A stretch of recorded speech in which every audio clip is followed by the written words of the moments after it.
And I will shorten it to Neb, okay? Because I'm not going to write Nebuchadnezzar out every time, and I'll probably misspell for him. So this is old Neb, and we see him in chapter 1, verse 1, right off the bat. He is identified for us.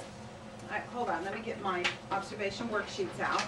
You too, get your observation worksheet out so that you have it right in front of you. And when you give me an answer, I want the verse that you have found that answer in, okay? So I hope that when you did your chart, the one that she gave you, the cursory chart that she asked you to fill out, that you actually put your street addresses with everything, right? Chapter 1, verse whatever. Yes. Yes, because that's where we're going to be answering, and basically all the things that you filled on that little chart for each of the 6 chapters is what we're going to be looking at. But have your observation worksheet out also, because we can bounce around then and look at specific verses together if we need to. Okay? All right, so we see Nebuchadnezzar in chapter 1. Who is Nebuchadnezzar? He is king of Babylon. Okay, he says the king of Babylon, and what did he do? Yes, he came to Jerusalem and he besieged it. So we see a conquering king here in chapter 1. And then who else is a major? Daniel. Okay, Daniel. Anyone else? God. Yeah. Always God. That's good.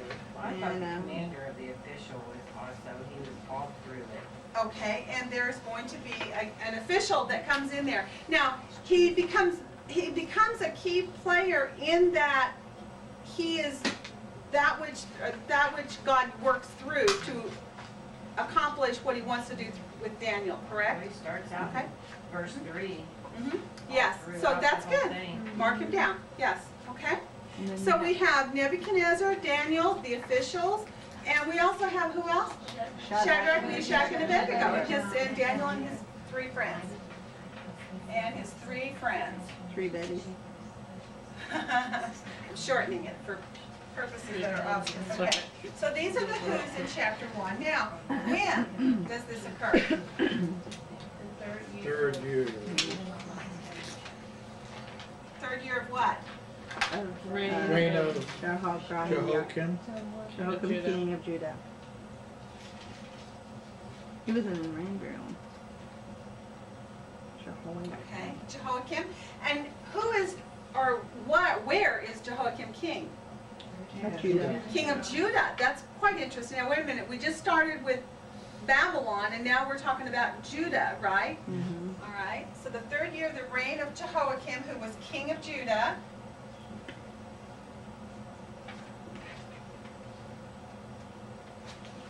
Chapter 1, verse 1. Verse 2. Where? Verse 2. Let's go ahead. Was Ashpenaz the same as the official? Or no? No. I don't think so. He was Okay, the, now, he was the You're chief, right, there's a chief king official, of there was the- a... Katie, it was verse 1. then it was the commander of the officials. Mhm.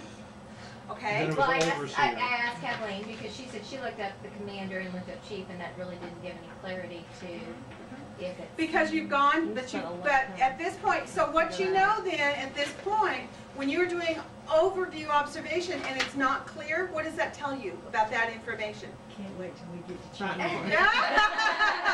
Very good, Kathleen. It just means that if it's not super clear, then it's not necessary for what we're doing. If you have to go to research and do any kind of a word study or do cross-referencing, now you're getting into inductive work, right? In an overview, you want to stay up on the surface. You're just looking for the big picture. So when it gets to him, we will find that out when we get there. Okay? Yeah. Okay. I just can't say. I know. We do this every time, don't we? This overview is the hardest part to stay on that super high level because everybody wants to get down in there and start doing inductive work. And I totally get it. I'm so guilty myself. But just Well, it was hang hard on. because you had to kind of know, because otherwise it was Yeah.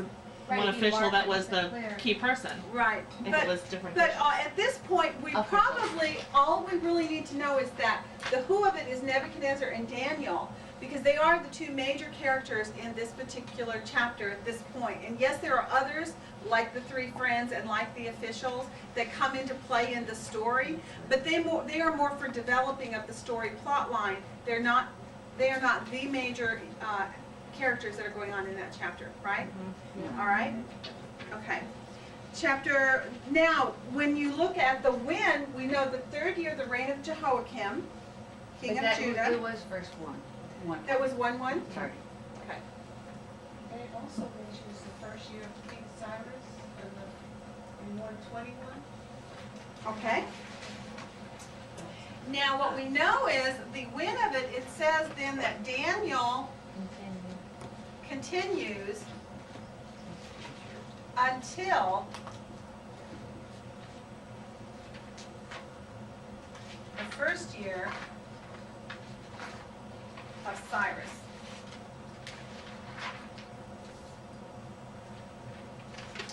And that's at the end of the chapter, right? It basically concludes with that Cyrus, and it just says Cyrus the king. Now, we don't know king of what at this point, do we? Although some of us do, because we just came out of Ezra and Haggai. But if you had not done Ezra and Haggai, you would not know. You would know Cyrus, but you would not know where or who Cyrus served at this point. But that was helpful. Okay, yes, that was helpful, wasn't it? Okay, Daniel continues until the first year of Cyrus. Now, knowing what we do know, and what Kay did for us this week is she gave us the timeline to go in and look at that had years and so forth in it. It was very insightful. When you looked at that and you saw that Daniel went into this captivity, that he was seized, Nebuchadnezzar comes in and he seizes Judah.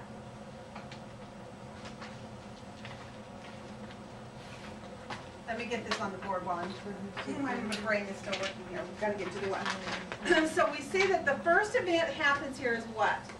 That they are seized, right? That Judah is seized.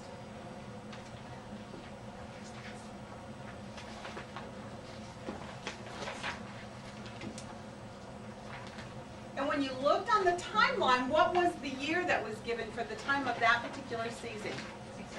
605 BC.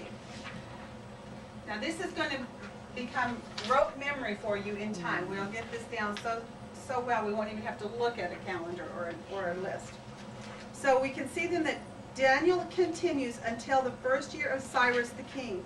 Did anybody take the time to look at the year span between the beginning then of this seizing and what did it tell us then about Cyrus on that chart? Yeah. It's 40. Did you see how long the span was there? 79 to 80 years, right? So what does that tell you then about the approximate age of Daniel when he went into this captivity? 14, 15. Probably a young teenager. We know that he's old enough to have been selected to be trained, right? That he was found in appearance to be beautiful, I love that, and that he seemed to excel in his intelligence and so forth. So we know that he has grown to an age where he could have this kind of selection made, but yet he had to be young enough that he was still around by the time Cyrus came, which was almost 80 years later, right? So what we can know then at this point, as far as putting in a time frame for understanding of this book, is that Daniel was a youth. He was a young man. And just for the sake of guesstimation, we'll say like about 15. He could have been a little younger or even a little older, but right in that ballpark. He was a young man, right? Okay, so we're going to say he continues until the year, so he was a young man and maybe about 15.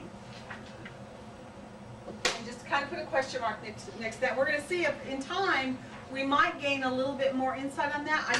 I'm not sure if we will or we won't. But at this point what we do know is he was a youth when he started. He could not have been an old man, certainly, to have gone through the training. It says youth. Yes, and it tells us that they were youths. That's right. That's exactly right. So, but what is a youth? And, we want to debate on that. But what we know is he wasn't a baby and he wasn't a toddler, but that he was old enough to be trained in the languages of them and their ways, right? That he would be useful to serve the king. It says he has some of the royal family and of the nobles, so they were of nobility too. Of nobility as well. And we're going to get more into that later and look into the details of what that that is, particularly when you look at those sieges of Jerusalem, how that took place. Okay, now, what else happened? We see then that Judah is seized by Babylon, that's about 605 BC, so now we have a timing. What happened in this particular chapter? What is the major event taking place here? That they were brought into service. Yes. Yeah, Under the So king. Daniel and his friends,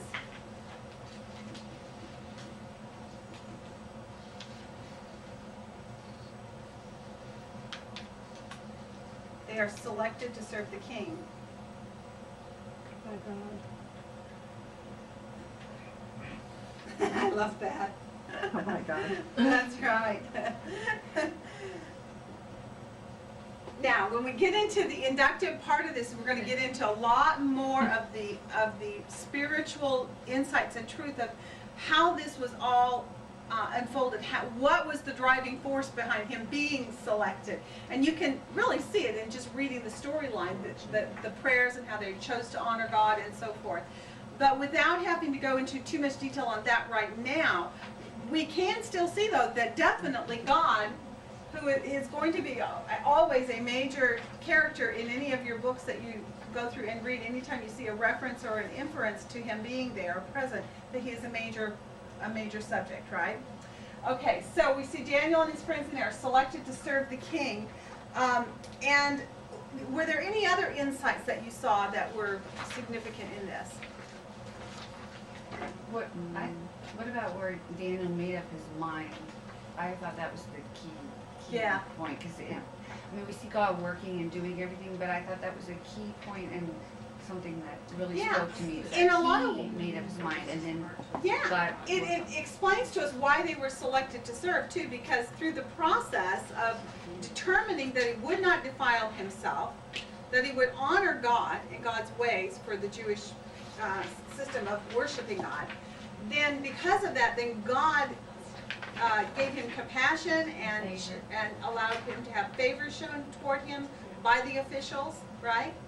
And then in the end, he and his friends outshined all those others, right? And he was humble enough to go for help, so he asked his friends. Yes, You know, that's really struck out to me that he went to his friends and said, pray about this. right. he did that also with the king repeatedly. I just learned so much about the characters that he would say, "Oh God, a king, this is not me. He gave it to you." He was very humble and you know, kind of playing up there, making sure. But I really saw that it spelled out how Daniel set his heart there, and then God was able to utilize that. Always in making all the sure work. that God got the glory, Yes. and that it And God got wasn't, the it full has glory. nothing to do with me, O king. It's all about God. That's Exactly. right. Well, in this very first chapter, we see that established from the beginning when he says he set his heart not to defile himself. Yeah. Right.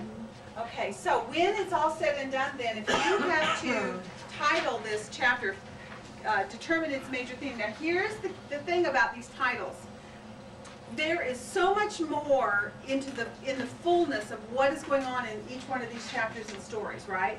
So your titles could become this big. And we kind of went through this morning in the morning classes. We started sometimes with a title this big, and then someone would say, "Oh yeah, but this," and then we'd say, "Okay," and then we'd say, "Oh, but this," and then so some of the titles got really big. But what the purpose is for your titling is for you to have very quick recall. When you're in chapter 1, what's it about? When you get to chapter 2, what is it about? And I can tell you for an absolute certainty that when you spend a year in Daniel, which is about what we'll spend in it between part 1 and part 2, by the time you're done, you're going to know what's in chapter 1, chapter 2, chapter 3, chapter 4. You're going to remember the fullness. All you need is a trigger title to help recall, oh, chapter 1, it was this.